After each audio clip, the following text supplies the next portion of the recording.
Compte rendu de la 85e réunion du Conseil des ministres. Le président de la République, chef de l'État, a présidé ce vendredi 10 avril 2026 la 86e réunion ordinaire du Conseil des ministres. 4 points étaient inscrits à l'ordre du jour, à savoir 1. Communication du président de la République, chef de l'État. 2. Points d'information. 3. Approbation d'un relevé des décisions du Conseil des ministres. Et 4. Enfin, examen et adoption de textes. La communication du président de la République a porté sur 3 points principaux, à savoir 1. De la reconnaissance du statut de ville sainte à la cité d'Nkamba. Le président de la République tient à sa volonté de faire de la cité d'Nkamba une ville sainte, telle que déclarée solennellement lors de sa participation à la commémoration du 6 avril 2026. Cela fait également suite aux multiples demandes formulées par les responsables de l'Église kimbanguiste, tant lors des échanges directs avec lui-même que par l'entremise des émissaires en audience pour la reconnaissance officielle de ses statuts. Il a rappelé que la cité d'Nkamba, située dans la province du Congo central, constitue l'un des hauts lieux spirituels et historiques le plus importants de la République démocratique du Congo. Ces lieux d'origine de la mission spirituelle de Simon Kimbangu, Kamba est reconnu par de millions de fidèles comme la Nouvelle Jérusalem et représente aujourd'hui le centre mondial de pèlerinage de l'église kimbanguiste. En effet, chaque année, cette cité accueille de pèlerins venus de toutes les provinces de notre pays ainsi que de nombreux fidèles provenant de plusieurs régions du monde. Ces rayonnements spirituels exceptionnels confèrent à cette cité une importance religieuse, culturelle et patrimoniale majeure pour notre nation. Ils rappellent le courage spirituel, la dignité et la résistance morale incarnée par le prophète Simon Kimbangu, dont les messages de foi, de justice et d'émancipation a profondément marqué l'histoire de notre nation et contribué à l'éveil de la conscience africaine face aux injustices de l'époque coloniale. Le président de la République a souligné qu'une telle reconnaissance vise notamment à préserver le caractère spirituel de ces sites, à organiser les activités de pèlerinage, à protéger son patrimoine religieux et à promouvoir son rayonnement international. Dans cette perspective, il a engagé les gouvernements à enclencher dès à présent les processus devant conduire à la reconnaissance du statut de ville sainte à la cité d'Nkamba. À cet effet, le vice-premier ministre, ministre de l'Intérieur, a été instruit avec le ministre d'État, ministre de la Justice et Garde de Sceaux, le ministre d'État, ministre de l'Urbanisme et Habitat, le ministre de l'Aménagement du Territoire, la ministre de la Culture, Arts et Patrimoine, de travailler conjointement afin d'enclencher les diligences nécessaires. Cette démarche aura pour but notamment d'examiner les bases juridiques permettant à l'institution administrative d'un statut spécial pour la cité de Nkamba au regard de la loi, définir un régime particulier des protections et des préservations de son patrimoine spirituel, culturel et historique, mettre en place un cadre de gouvernance et d'aménagement harmonieux et durable adapté à son caractère de centre international des pèlerinages et proposer les moments venus les modèles juridiques appropriés pour sa consécration officielle en ville sainte. Par cette initiative, notre pays reconnaît et valorise une composante majeure de son patrimoine spirituel et historique tout en affirmant sa volonté de préserver et de promouvoir les hauts lieux de foi qui contribuent au rayonnement de la République démocratique du Congo dans le monde. Le deuxième point de la communication du président de la République a porté sur les suivis de réforme de notre appareil diplomatique. C'est référent à sa communication faite lors de la 83e réunion du Conseil des ministres du 20 mars 2026 relative à la prise en charge systématique des diplomates et des missions diplomatiques de la République démocratique du Congo, le président de la République a insisté sur la nécessité d'assurer un suivi rigoureux et soutenu des réformes engagées au sein de notre appareil diplomatique, afin de consolider l'efficacité, la cohérence et la crédibilité de l'action extérieure de notre pays. Il a appelé le gouvernement à poursuivre avec constance et détermination les réformes déjà amorcées dans la gestion de notre diplomatie, laquelle diplomatie constitue un instrument stratégique de projection de la souveraineté nationale, des défenses des intérêts supérieurs de la nation et des promotions du rayonnement international de notre pays. À ce titre, elle doit s'inscrire résolument dans une dynamique permanente de modernisation, de professionnalisation et de rationalisation de ses modes de fonctionnement afin de répondre aux exigences d'un environnement international de plus en plus compétitif et exigeant. Face aux défis qui subsistent et qui appellent à une attention particulière du gouvernement, le président de la République a instruit la ministre d'État, ministre des Affaires étrangères, le vice-premier ministre, ministre du Budget, le vice-premier ministre, ministre de la Fonction publique, les ministres des Finances, ainsi qu'avec les autres ministres sectoriels concernés, de veiller à la mise en œuvre effective et coordonnée des réformes engagées. À cet effet, ils devront notamment assurer la modernisation de l'Académie diplomatique et du protocole d'État, les suivis réguliers de la situation administrative et financière de l'ensemble de nos missions diplomatiques et consulaires et les cas échéants, proposer toutes mesures correctives nécessaires à l'amélioration de leur fonctionnement, notamment à travers la transformation numérique de la gestion diplomatique. Par ailleurs, le vice-premier ministre, ministre du Budget et les ministres des Finances ont été chargés de s'assurer de la mise à disposition de ressources nécessaires pour la consolidation de notre relèvement diplomatique. Les derniers points de la communication du président de la République a porté sur le suivi et la mise en œuvre holistique des recommandations de la conférence des gouverneurs de province. À ces propos, le président de la République a commencé par rappeler que la conférence de gouverneurs constitue un cadre institutionnel majeur de concertation entre les pouvoirs centrales et les provinces visant à renforcer la coordination de l'action publique et à promouvoir un développement équilibré du territoire national. Cela passe notamment par l'adoption des recommandations stratégiques relatives à la transformation du secteur agricole, au développement rural, à l'amélioration des infrastructures et de la gouvernance provinciale, ainsi qu'à l'amélioration des conditions de vie des populations. S'agissant de 3 dernières sessions, la 11e conférence de gouverneurs tenue à Calémie avait formulé 60 recommandations, dont l'évaluation a révélé un taux d'exécution encore limité.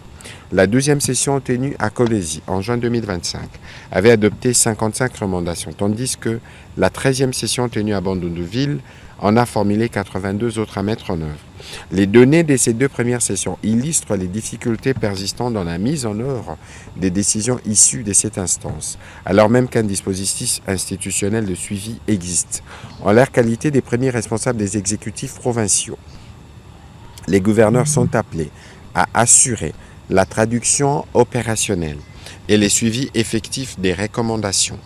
À cet égard, il importe de renforcer leur responsabilisation, d'améliorer la coordination avec le gouvernement central et de disposer d'éléments probants permettant d'apprécier objectivement les niveaux d'exécution des mesures arrêtées. Aussi faudrait-il que les exercices d'évaluation constituent des véritables moments de redevabilité permettant d'identifier les progrès réalisés, les contraintes rencontrées et les ajustements nécessaires.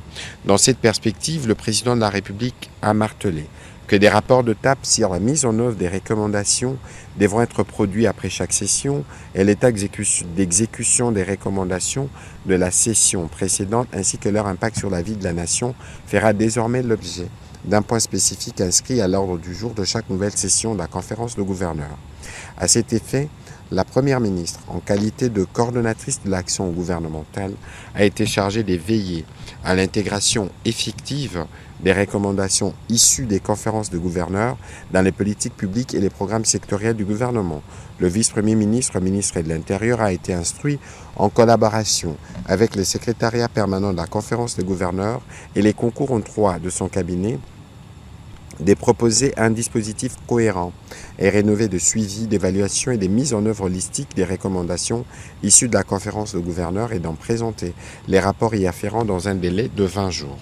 Au 2e chapitre du Conseil de ministres de ce jour, relatif aux points d'information, État et administration du territoire, le vice-premier ministre, ministre de l'Intérieur, décentralisation et affaires coutumières, a présenté au Conseil le rapport sur l'état de territoire national.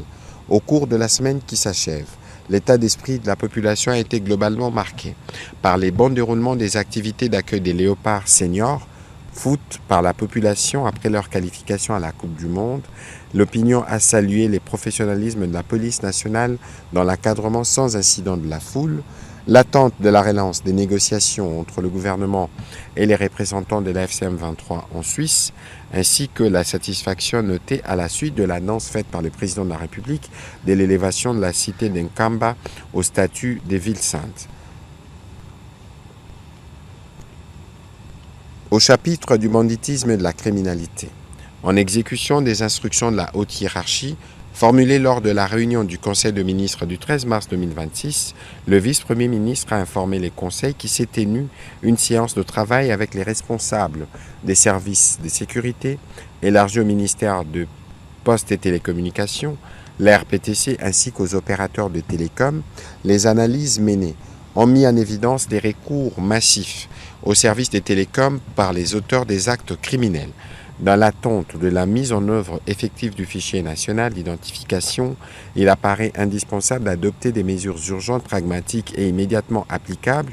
Il s'agit entre autres de définir des exigences renforcées et obligatoires d'identification pour l'acquisition de cartes SIM, de formuler des mesures visant à limiter le nombre de cartes SIM par individu, d'élaborer une stratégie nationale de relance de la campagne d'identification et de sensibilisation des abonnés incluant les zones rurales, de formuler des dispositions spécifiques relatives à l'identification des abonnés étrangers.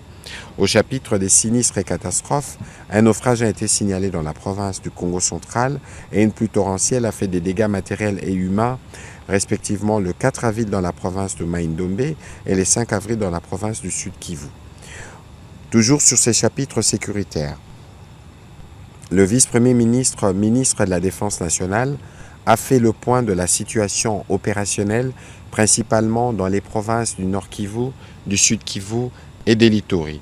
Il a été complété pour la partie concernant le Congo central, la ville-province de Kinshasa et les ex-provinces du Grand Bandundu par le ministre délégué chargé des anciens combattants qui a le lead du gouvernement dans les traitements de la question des Mobondo. Au sujet plutôt de la situation épidémiologique, le ministre de la Pêche, représentant le ministre de la Santé publique, a présenté la situation sanitaire dans le pays, caractérisée essentiellement par l'épidémie de choléra. On a noté une très légère baisse des cas suspects, passant de 1161 à 1157, avec 12 décès enregistrés, soit une létalité de 1% contre 0,5% la semaine précédente. La notification du nombre des cas est toujours au-dessus de la barre de 1000 cas par semaine. La province du Sud Kivu reste la plus touchée au cours de cette semaine avec 234 nouveaux cas suspects et 6 décès. Dans la ville-province de Kinshasa, 51 nouveaux cas suspects et aucun décès ont été rapportés durant cette semaine, contre 89 cas et aucun décès à la 12e semaine. Par ailleurs, depuis le 23 mars 2026, des cas suspects de choléra sont notifiés dans la prison de Mbanza-Ngungu suite au transfert des détenus en provenance des cachots de Luozi. Au 8 avril 2026, les cumuls s'élèvent à 160 cas, dont 13 décès au total. 2 pavillons sont touchés sur 11 que compte la prison. Plusieurs actions sont en cours pour la prise en charge de cette situation. Note d'information relevant du secteur de transport et voies de communication. Le vice-premier ministre, ministre de Transport et Voies de Communication, a présenté au Conseil le Plan national de sécurité routière PNSR. Il a indiqué que l'élaboration de ces plans nationaux s'inscrit dans la mise en œuvre de l'instruction du président de la République et vise à lutter contre les accidents des circulations routières qui causent des lourdes pertes en vies humaines et endeuillent les familles. L'examen du diagnostic de sécurité routière relève de manière non exhaustive des constats majeurs qui permettent d'identifier les causes profondes des risques routiers et d'orienter les priorités d'action en matière de prévention et de régulation. Au nombre de ces constats, ici est de relever l'état des engins, le cadre légal et réglementaire, les facteurs humains et l'état des infrastructures routières. Plus explicitement, Les PNSR visent la réduction de moitié du nombre de morts sur les routes à l'horizon 2030. Ils s'articulent autour de quelques objectifs spécifiques, notamment l'actualisation du code de la route ou encore rendre socialement inacceptable le comportement à risque et à renforcer l'éducation et la sensibilisation à la sécurité routière, faire progresser la sécurité des infrastructures routières. Ces plans nationaux s'affirment donc comme un instrument stratégique porteur d'une vision commune et mobilisatrice, tous unis pour réduire de moitié d'ici 2030 les nombres de morts et des blessés dus aux accidents de la route, a conclu les vice-premiers ministres et ministres de Transport qui, par la même occasion, a sollicité du gouvernement la prise d'acte de ces programmes, ce qui a été fait. Note d'information relevant du secteur de l'industrie. Le ministre d'État, ministre de l'Industrie ad intérim, a entretenu les conseils sur la nécessité d'un large appui gouvernemental pour le recouvrement des créances en souffrance du Fonds de promotion de l'industrie estimé à environ 300 millions de dollars pour les financements de projets structurants. Faisant suite à cette préoccupation, il a demandé au conseil d'administration du FPI de faire auditer le portefeuille des dites créances aux fins, d'un côté, de définir une stratégie plus appropriée et efficiente de recouvrement et de l'autre, de détecter d'éventuels dysfonctionnements internes pouvant découler soit d'une organisation impertinente, soit du manque de compétences, soit encore de la persistance de pratiques informelles dans l'octroi de ressources aux porteurs de projets. Cependant, au regard de la nature des dites créances, les dettes étant reconnues, les montants déterminés, les échéances dépassées et les débiteurs identifiés, attendre les conclusions de cet audit pourrait causer un préjudice financier, tant au FPI lui-même qu'au secteur industriel dans son ensemble, particulièrement en ce moment où l'économie congolaise dans son ensemble et les secteurs industriels en particulier ont grandement besoin des ressources financières.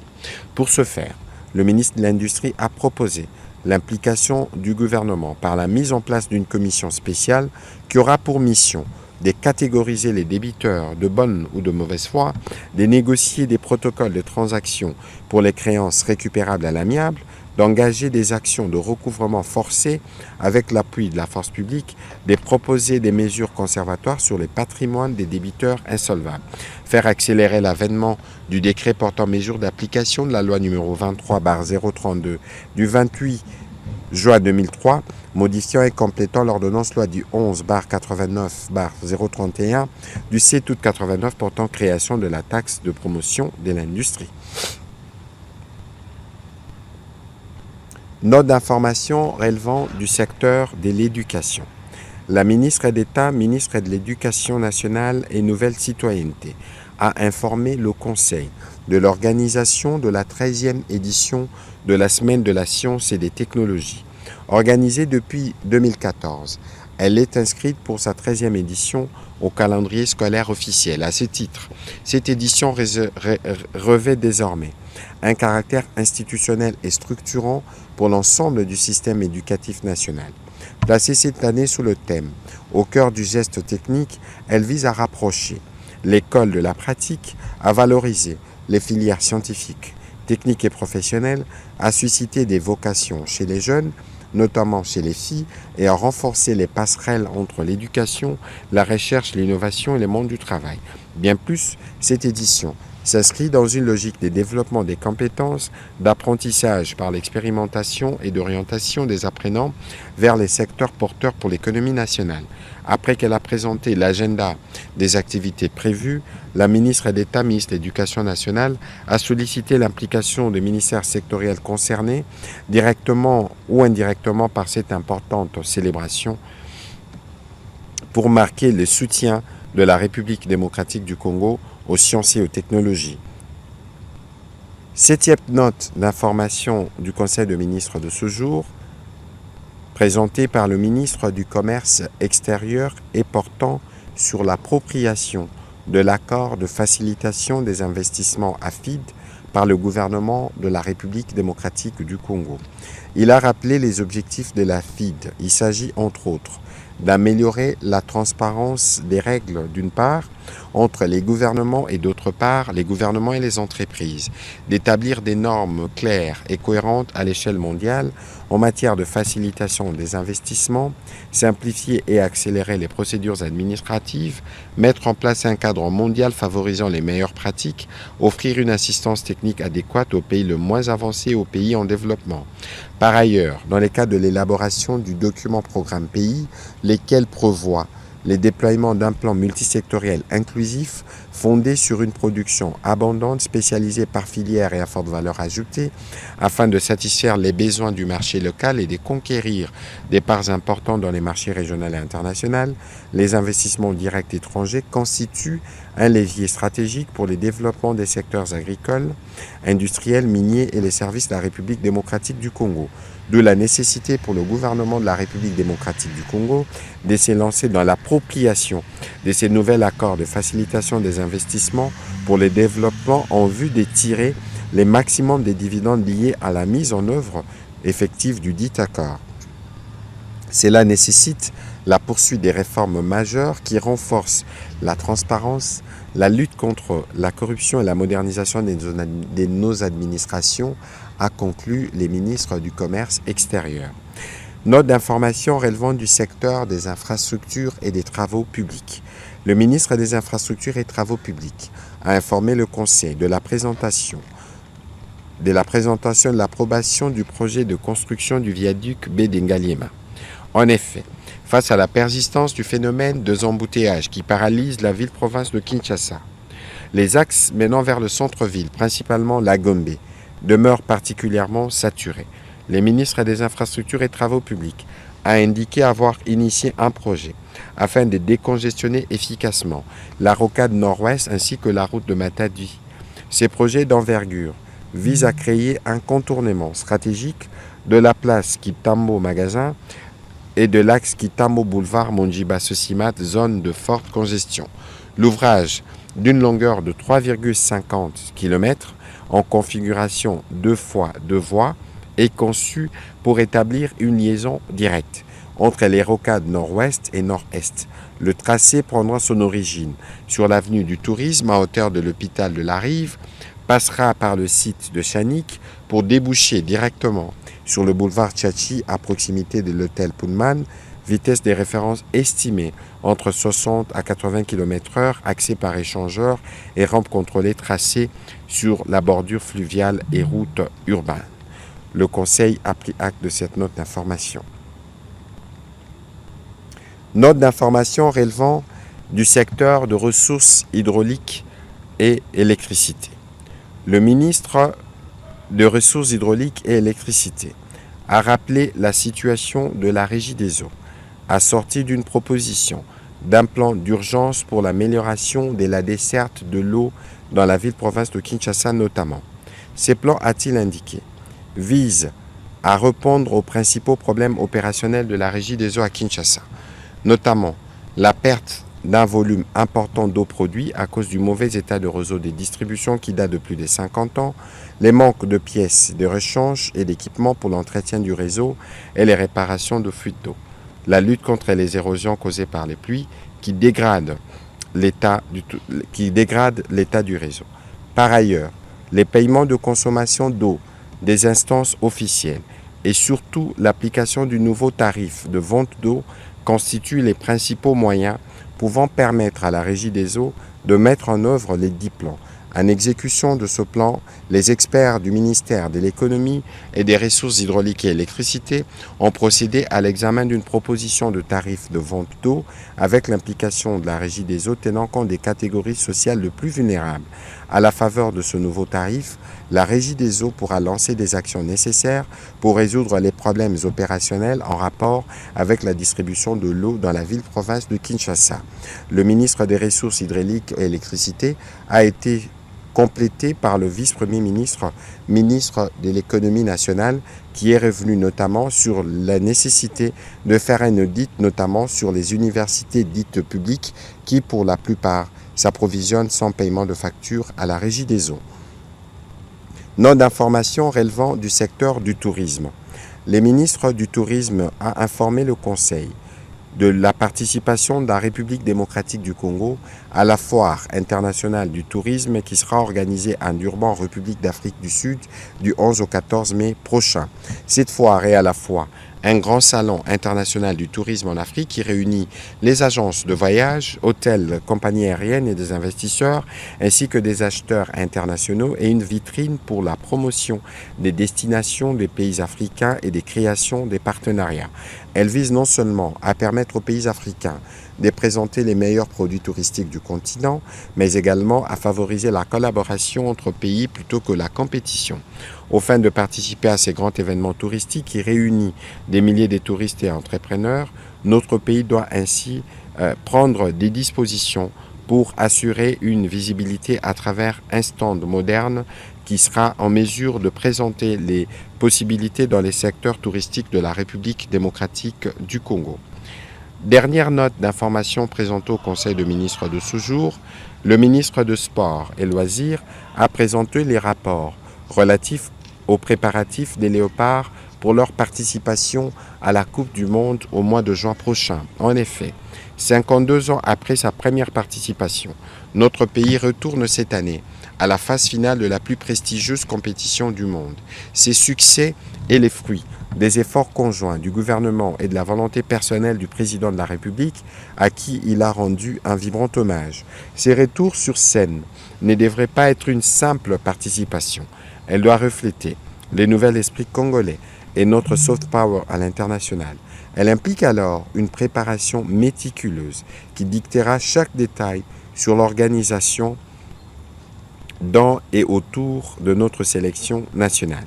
Le ministre des Sports a rappelé que notre pays, placé dans le groupe K, disputera 3 rencontres au premier tour. Le premier, les 17 juin à Houston, aux États-Unis d'Amérique, contre le Portugal, les 23 juin à Guadalajara, au Mexique, contre la Colombie, le 25 juin à Atlanta, aux États-Unis, contre l'Ouzbékistan.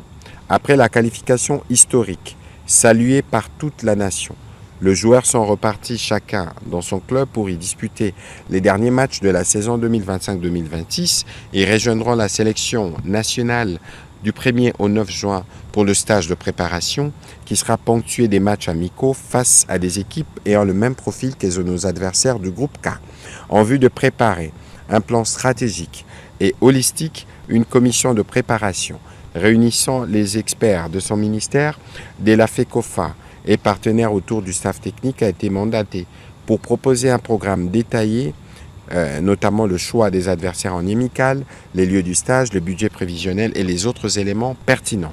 Par ailleurs, il est projeté la constitution d'une commission mixte interministérielle en vue d'étudier les modalités, notamment pour l'obtention des visas pour des supporters congolais, mais aussi pour faire de cette participation de la République démocratique du Congo à cette prestigieuse compétition un événement qui portera le rayonnement du pays.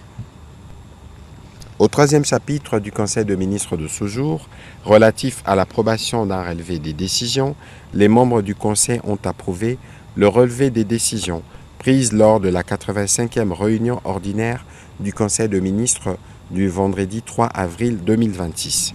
Au dernier chapitre du Conseil de ministres de ce jour, relatif à l'examen et à l'adoption des textes, 2 projets de textes ont été soumis à l'examen du Conseil de ministres de ce jour. Il s'agit, par le ministre de Mines, du projet de décret portant sur l'institution d'une réserve stratégique des substances minérales stratégiques. Il s'agit des substances qui occupent une place prépondérante dans notre économie et qui revêtent une importance capitale sur le marché international. La création de cette réserve stratégique vise notamment à contribuer à la stabilisation des marchés des substances minérales stratégiques, à soutenir la politique de valorisation de ces substances minérales stratégiques et à renforcer la souveraineté économique de la RDC sur ces substances. L'autre texte, il s'agit du projet de décret modifiant les décrets numéro 19/16 du 5 novembre 2019 portant création, organisation et fonctionnement de l'autorité des régulations et des contrôles de marché des substances minérales stratégiques ARECOMS, institution à qui a été attribuée la mission de constituer et de gérer la réserve stratégique créée. Après débat et délibération, ces 2 projets de décret ont été adoptés. commencé à 14h45, la réunion du Conseil de ministres s'est clôturée à 17h42. Je vous remercie.